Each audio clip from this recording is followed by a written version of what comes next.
Are we acting resilient, or are we really doing something to be resilient? You'd want to give up, but then there's this strength. Everything is fine. Everything is not fine. Burnout. I'm always on the verge of a burnout. The discipline will frame you. It's always been my pivot. Every time there's a bad situation, The discomfort is where you should stay a little longer because it's not going to kill you. I don't want my team to feel demotivated. People want to feel seen and heard. Welcome to AGORA, an Amphora Podcast. An AGORA, it's an open space, a place for gathering, exchange, and growth.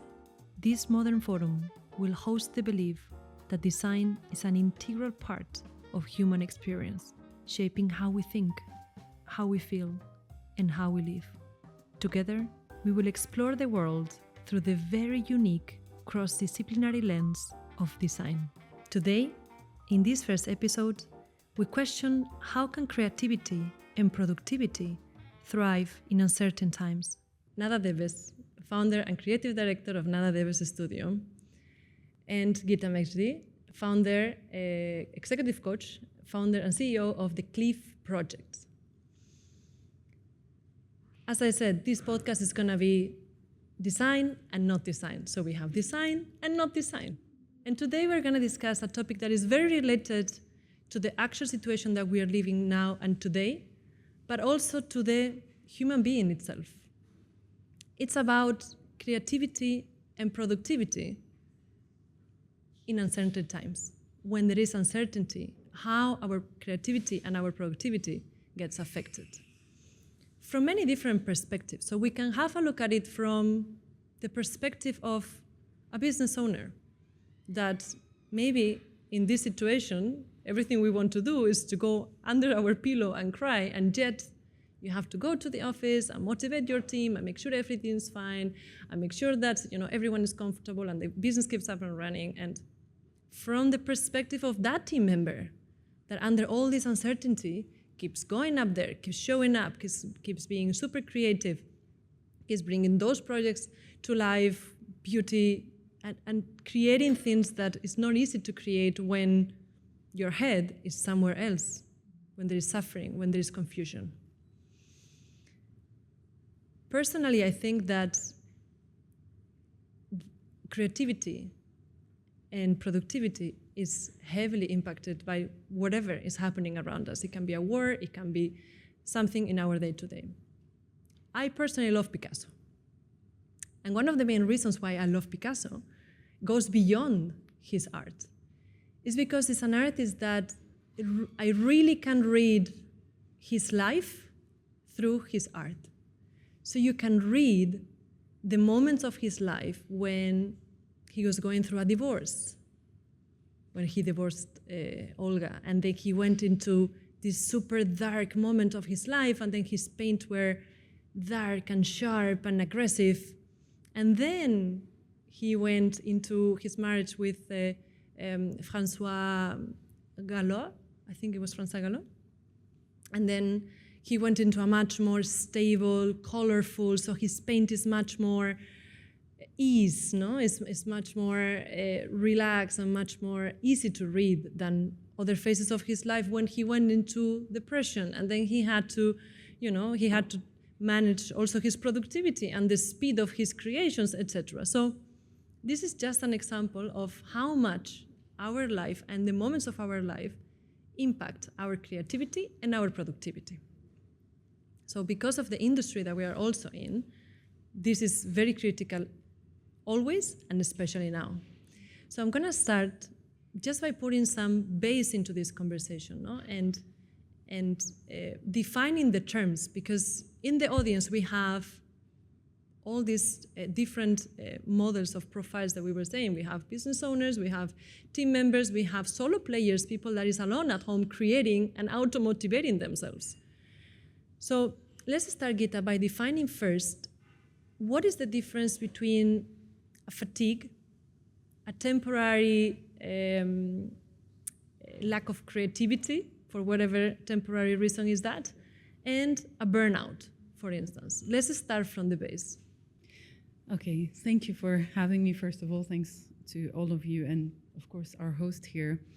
I think the most important thing to determine or identify is how you are feeling. It always comes back to, if you take the time to take a moment, you will know that either you're going through a fatigue that is temporary, that will disable you from doing what you're doing every day, contrarily to a burnout that completely shuts down all of your systems inside of your body and your mind.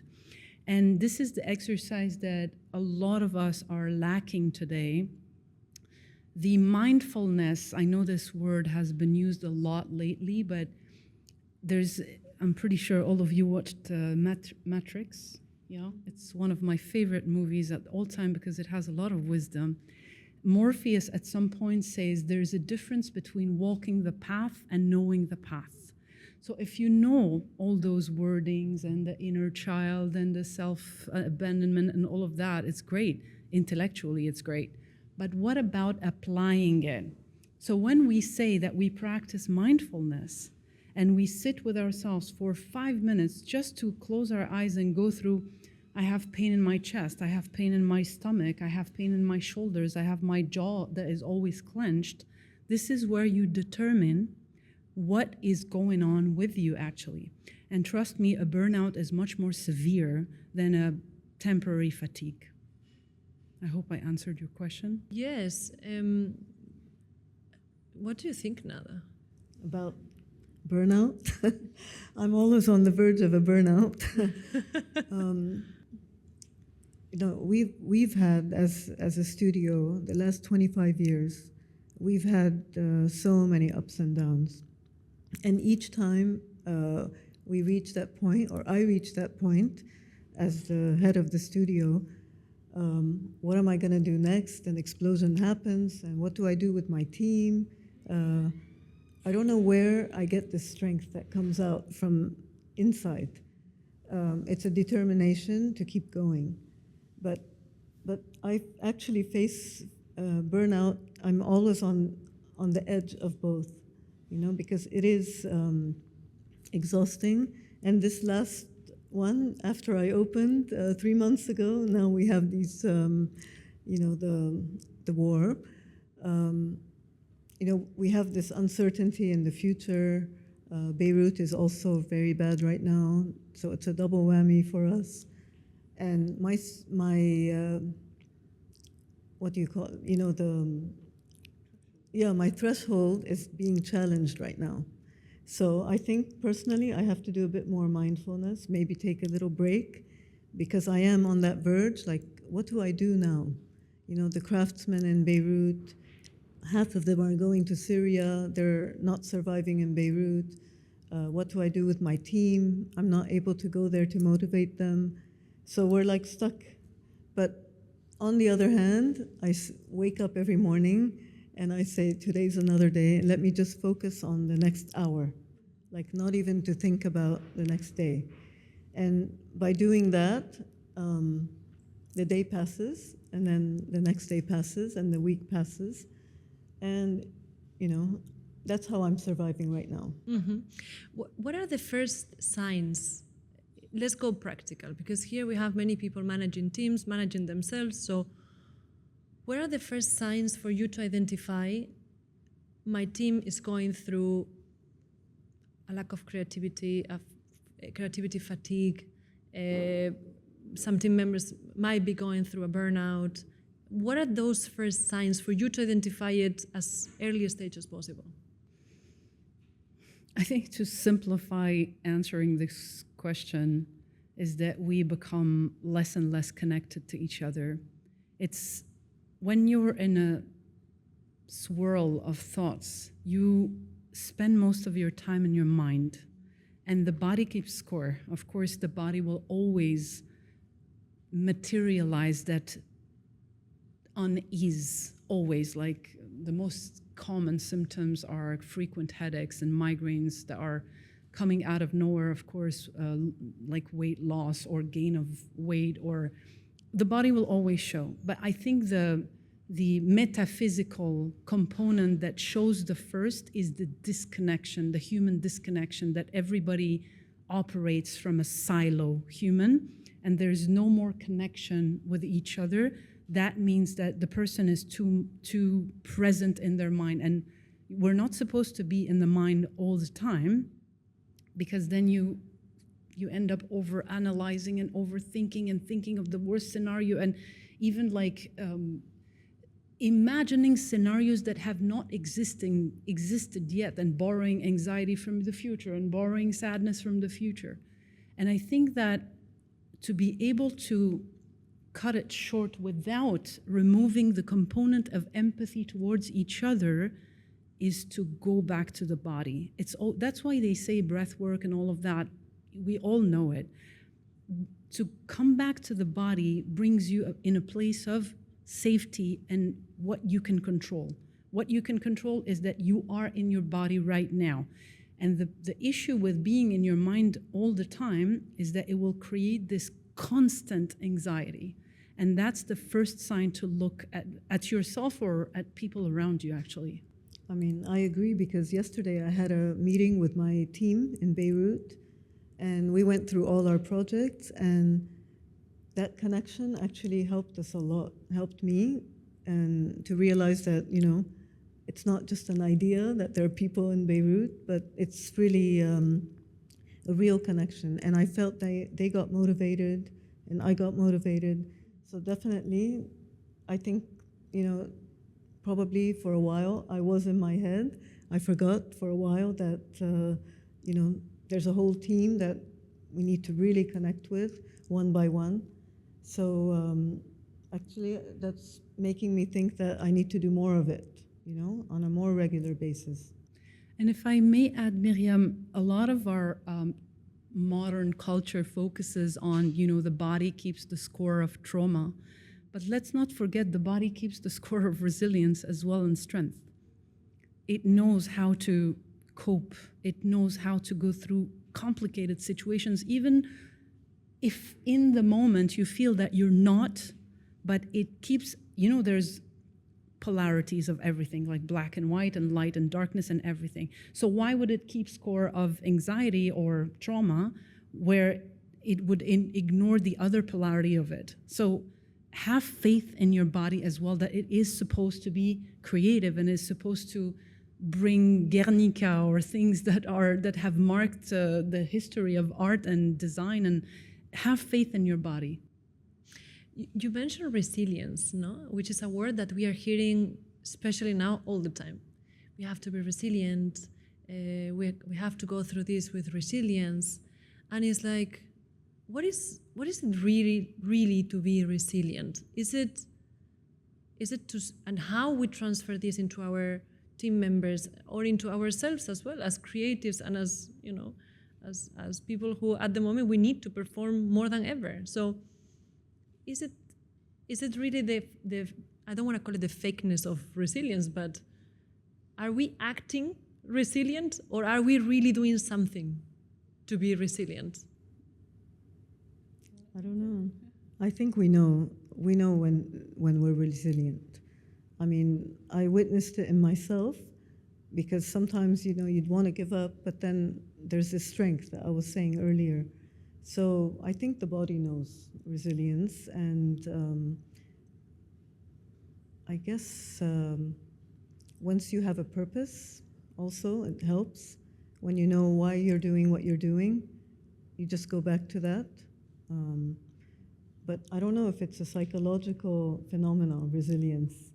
Is it like, does it go back to the past? I don't know. Yeah, we don't have time to go through that very particular point in this podcast, because I have a lot of things to say about the word resilience, which I'm not a fan of, because it has been associated with populations that have gone through a lot. However, my main point is there's so many components at the moment, societally speaking, to give us the tools to be able to operate within a frame. And I think that frame is what keeps us grounded, resilient or not resilient. Resilience for me comes from a very blurry place. I think that, again, coming back to the body and coming back to the frame of work that is what makes you take it hour by hour.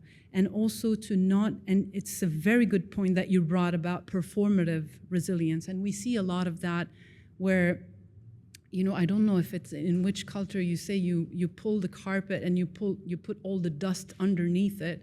And that's what's detrimental for us. That's what leads to burnouts. That's what leads to being delusional towards a situation and saying, oh no, everything is fine. Everything is not fine. We have things flying over our heads. This is the reality that and we have less than 2,000 kilometers, people that we love, that we have to check on every half an hour. So no, everything is not fine. However, there is a frame of work that we are in control of, which is our daily lives, the connection that we have here, the community that some people are trying to build. Those are safe spaces that we can rely on because we have control over them.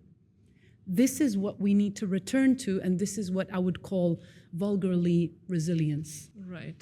So would that mean like a routine, you would say? Absolutely. Regular routine. Yes. The routine or the discipline that we've been building all these years when everything was okay is exactly what will frame you to avoid intellectual laziness. So intellectual laziness is just leaning into looking for news, for example, or refreshing your Instagram or your TikTok, and then leaning into that almost fatalist tourbillon of taking you wherever it wants to take you. And you're no longer in control of what you see, you're no longer in control of what you feel. Whereas the discipline will frame you. Like, for example, you wake up at 6 a.m. or 10 a.m., you know that you have a path to follow. Like after the gym, there's going to be breakfast. After the breakfast, there's going to be yoga, et cetera, et cetera. And this creates a skeleton for you to be able to not give in that intellectual laziness and will keep you in that frame for safety purposes.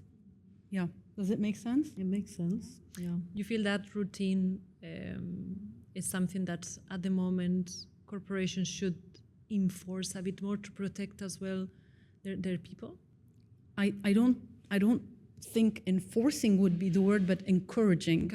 Encouraging people to have a sort of skeleton, again, to check in at certain times and to check out at certain times. And again, it enables people to work in a frame that they know, which is their comfort zone, and to not go outside of that matrix or that frame, because the minute you go out, you're exposed all of a sudden to new ideas, to new theories, to new information. And again, it's not the case of not seeking information. Seek information. But we are so vulnerable at the moment, so vulnerable, that anything could alter the way that we feel. And so if I told you that everything was okay and everything was fine, yes, go seek information that is a little bit controversial. But for now, because of that vulnerability, try and stick in that framework that will enable you to feel grounded and solid for at least by hour. Mm-hmm.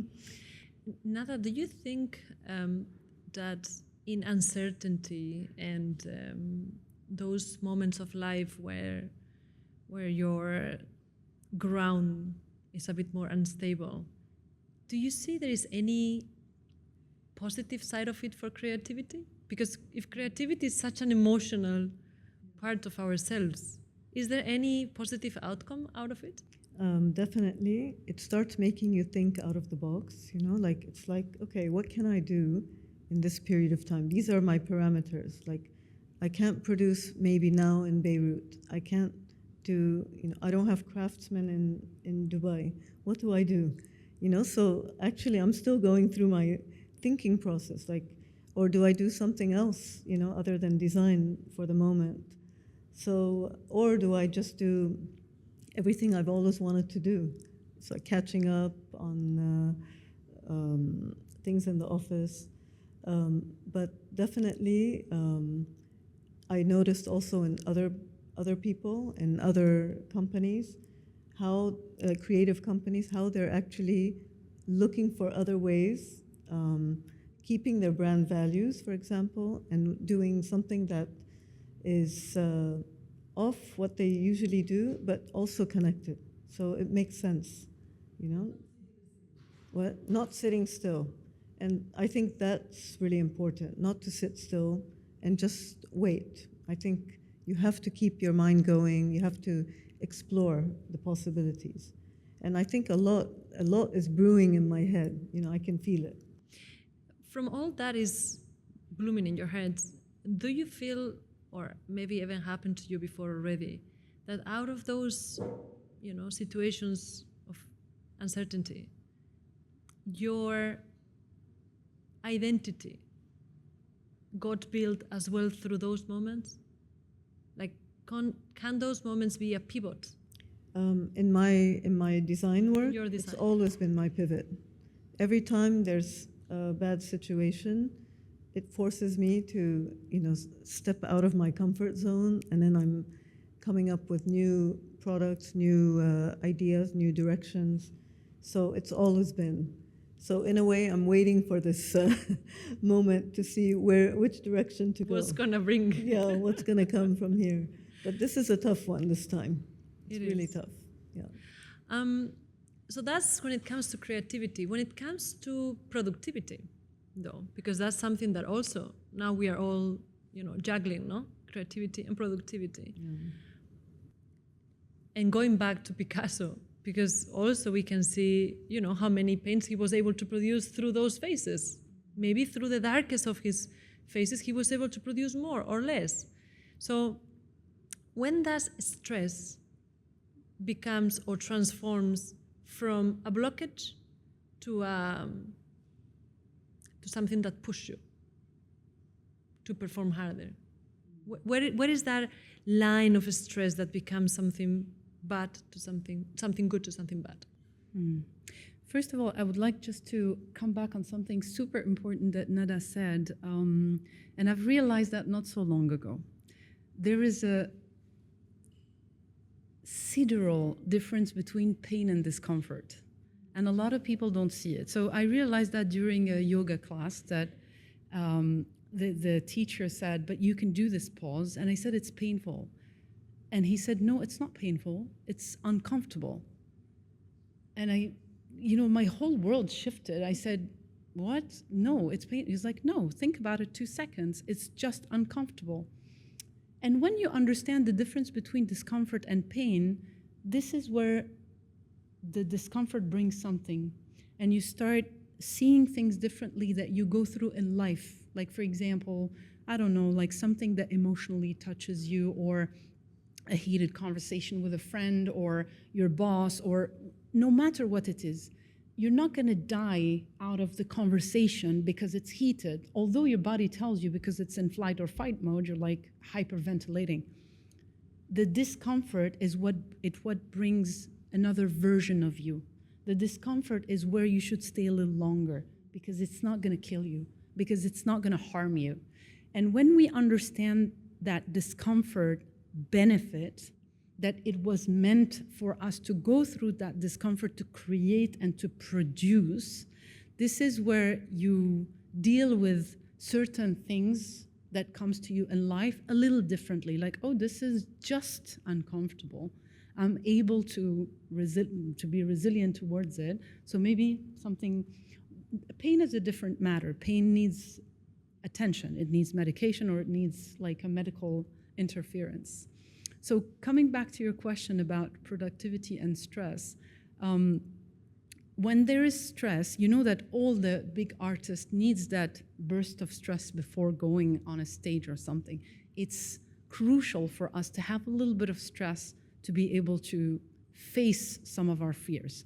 And like everything in life, the middle ground is the best. Too little of something can be, and too lots of something can be not beneficial. And I think that when you understand that middle ground of stress, to stay within your body rather than your mind, this is where you start creating. I never advise people to read books, but there is a book I'm pretty sure a lot of people read here. It's called Atomic Habits. And why is it good? Because it's nested in tangible solutions to trick your mind, to tell your mind, if you do this, then it's going to get you this. So it's almost like a transaction. Like if you stop smoking, it's not just like stopping smoking. It's I stop smoking, I'm going to get this, this, this. And the brain is extremely transactional. You have to give it results and to give it the before and after before it contracts a habit. So coming back to the point where if you tell your brain that I'm going to not procrastinate today because I have this project to finish, you're not going to do it. Unless you tell, especially now where we're most frozen creatively, and even like at work, I can't produce as I produced 2 weeks ago. I need to tell my brain, you're going to do this because of that. Because there is an advantage in that, there's a reward. Yeah. So with the reward, there is some dopamine that is created within the brain, chemicals, and all of a sudden, maybe I'll do 20% of it or 30% of it. The action of it equals the effort that is put in it. So to answer your question specifically is like a good stress is monumentally important for you to complete the task. Too much of it, again, can freeze you, and too little of it can seem, too little of stress can make you not finish the task, actually. But how hard as well, no? For managers and for, business owners and responsibles of people who have teams under them to now at this point be able to also put that framework, no?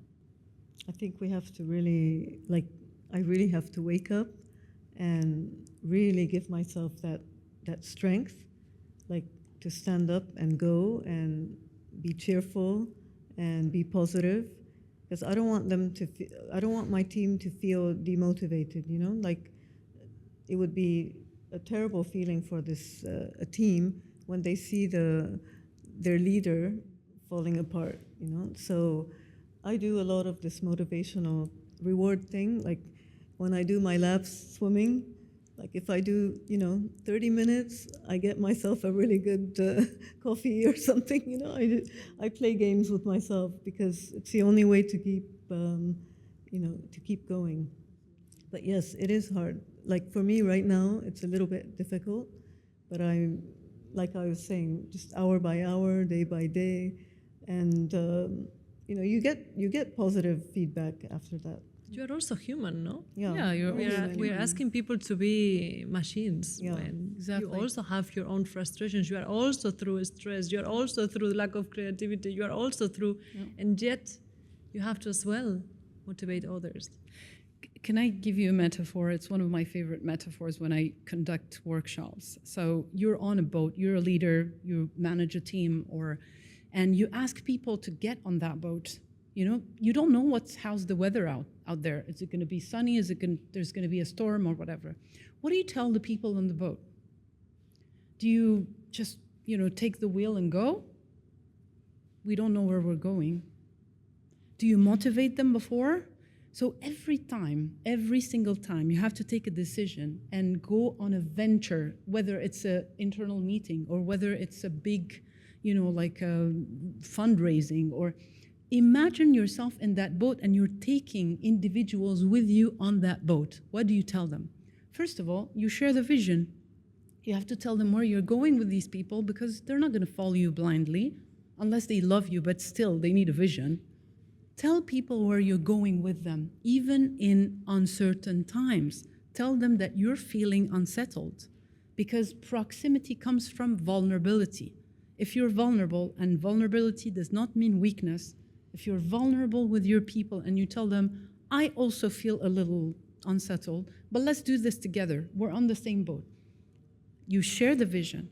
Then you tell them what is their responsibility. Each one has a responsibility on the boat to take the la bouée, whatever. I don't have the jargon for boating people, but everybody has to have a frame of work. Everybody has to have a responsibility. So that people don't step on each other as well. Everybody feels responsible about them. Everybody's accountable for each action they put on that boat. And then the boat goes, and it's sunny and everything. Everybody's ha laughing with a glass of whatever they're enjoying. Then imagine yourself with a lot of clouds coming, and it's becoming gray. What do?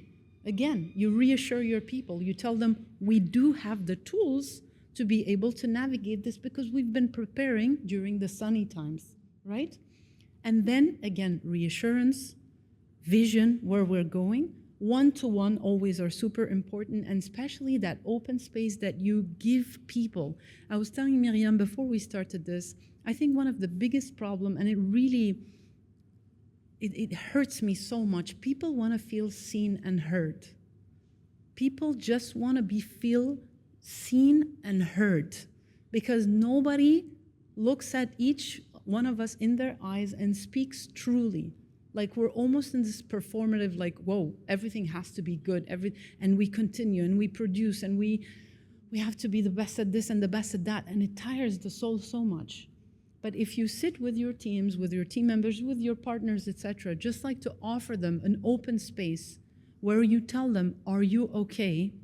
Trust me, a lot of people will open up to you. No advice, no, you should do this, no. Just let the person break in front of you almost. And coming back to the boat, this is the most important metaphor because every time I give it to the people, they tell me, but this is so true, like the team is the boat. And you go through, like big storms and you go through quiet, sunny days, exactly, but you still have your team on board. And it's your duty to empower them to do their job at best so that you don't have to go every time, did you do this, did you do that? Your job as the leader or the captain of the boat is to make sure that all the team are enabled to do their job properly and to be able to face a storm. Mm-hmm. It's a great metaphor. Glad, yeah. And I'm so glad that you brought it down to such a practical example of, leadership, because this is exactly what we're here for, is to actually learn what can we do in this moment. Thank you for that. Is there any last resource that you would like to share with the audience today? Anything that you do that helps you going through those moments in life when you have to hold on to something for you to keep your creativity and your productivity high? In my case, I've been calling people I haven't called for a long time, meeting up with them, reconnecting, just from a work point of view, but also like, what are you doing? And, just building on the community, I think it really helps. Then we realize we're all in the same boat. Actually, every single person's in the same boat right now. And so it feels good that, we can share that. So I've been, calling different people, connecting with them, having them visit, or I visit. It's really a nice feeling to be able to do that. Yeah, when we work in silos and we are unconnected, the power of the community doesn't work. Yeah. Ghita, anything that you want to share? I'll join Nada in the amazing, I think connection is super important here because again, we have felt so disconnected before. The second thing I would say is to not lie to yourself. Like if you're not doing okay, it's okay to not be okay. It's okay to say, I need help at the moment.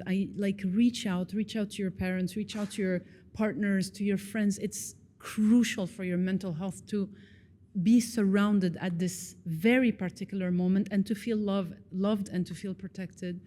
And the third thing is, so I was telling you earlier, the discipline. The discipline is crucial for you to work within that frame and to be able to not let your mind play tricks on you. And of course, the day by day, it's super important. Like we have no visibility right now, and there's no space or solid material that is going to give us what Dubai or what our region is going to look like in 6 months. So don't borrow anxiety from the future. We are here today. Look, it's a beautiful community. We're safe, right? We're safe here. Just to rely on my day is done. Thank you so much. I'm very happy that we managed to gather all these tools and that we managed to gather community, because it's definitely something that can support us through this phase. And I'm very glad that you were able to be so concise and share those actual tools for the community to be able to cope with what we are living now and in the future. Because as I said, this is not something that awareness to happen for us to feel uncertain. Maybe something within you makes you feel that. So thank you very, very much. This episode is going to be published hopefully early next week, so many other people can access this information, which is so needed now. My name is Miriam Llano. I'm the founder of Amphora Marketing, and it was my absolute pleasure to be hosting this episode here today. Today's episode goes specifically dedicated to one of my closest friends, Cristina Mitre. She is, in my opinion, one of the best podcasters in the world. And unfortunately, she's not being able to record podcasts because she's going through a very critical phase of her life. So this goes to her, and I really hope that she can go back to podcasting very, very soon. Thank you, everyone. Thank you. Thank you. Thank you.